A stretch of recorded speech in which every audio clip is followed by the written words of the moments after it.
Now we're going to get to our exclusive interview with the woman facing a lawsuit from Hollywood director Brett Ratner after she accused him of rape.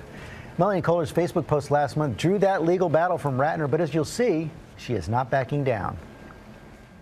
Melanie Kohler is taking on the Hollywood heavyweight behind blockbusters like Rush Hour and X-Men: Last Stand.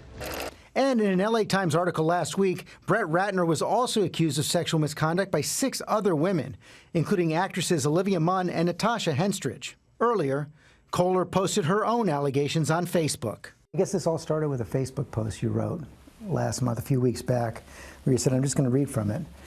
Brett Ratner raped me. He's a famous director and producer in Hollywood. Brett Ratner raped me. I'm saying his name. You wrote that? I did write that.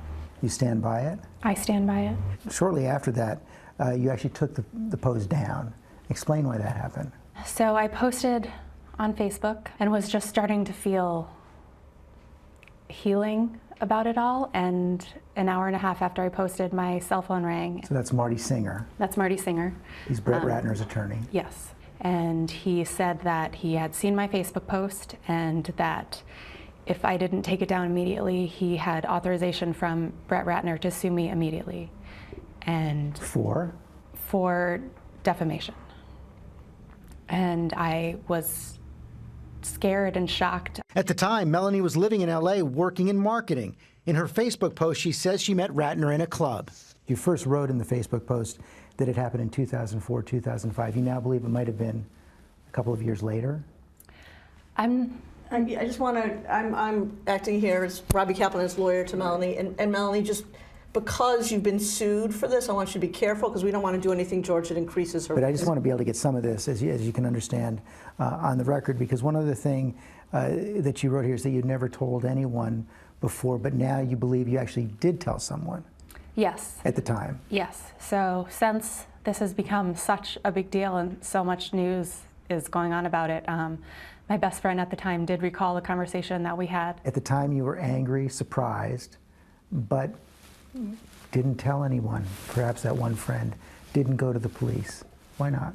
I think it's different for everyone who goes through something like this, but it's so embarrassing. It's so humiliating. It's not something that you ever want to relive again, and it just felt like there was nothing that I could do. I didn't think the police could help me. I didn't know if anyone would be willing to go up against someone so powerful, and it just was easier for me to not relive it. You know, we've all seen all these stories come out now in the last month or so now.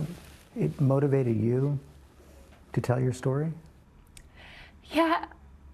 You know, a lot of people have asked why now, and it's because I can't get through the day without being reminded of it.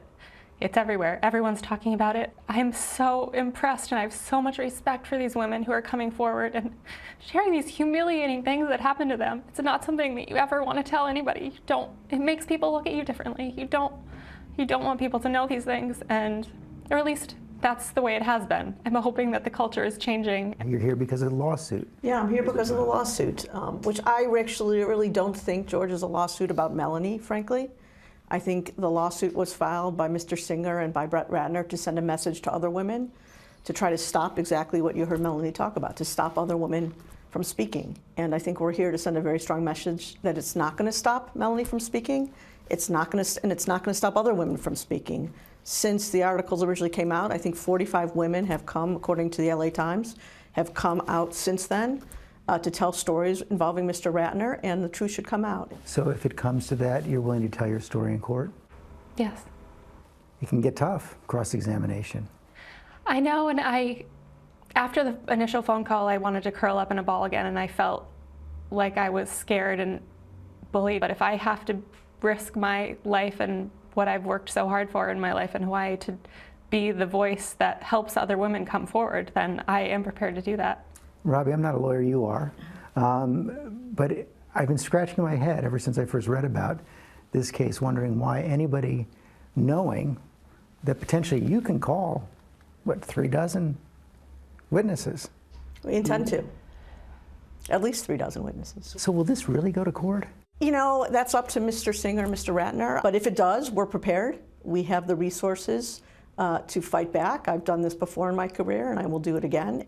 What do you hope comes of all this?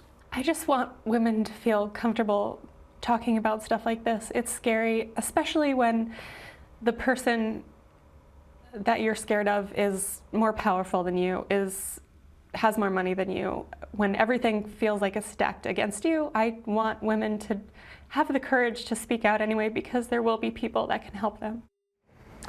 You know, it looks like this fight is just beginning. We actually heard from Brett Ratner's lawyer, Marty Singer, overnight. Here's what he had to say. He said, Ratner vehemently denies the outrageous derogatory allegations that have been reported about him, and we are confident that his name will be cleared once the current media frenzy dies down and people can objectively evaluate the nature of these claims. He goes on to say, for this case specifically, and he's responding to the lawyer here, it is nonsense that the defamation lawsuit filed against Ms. Kohler is a tactic of trying to silence women.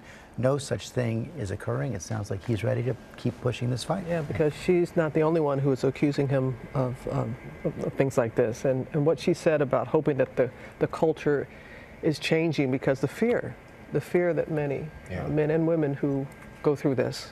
And the fear and shame, as she explained, of not wanting to come forward because of that feeling. And that appears to be changing. Hopefully so.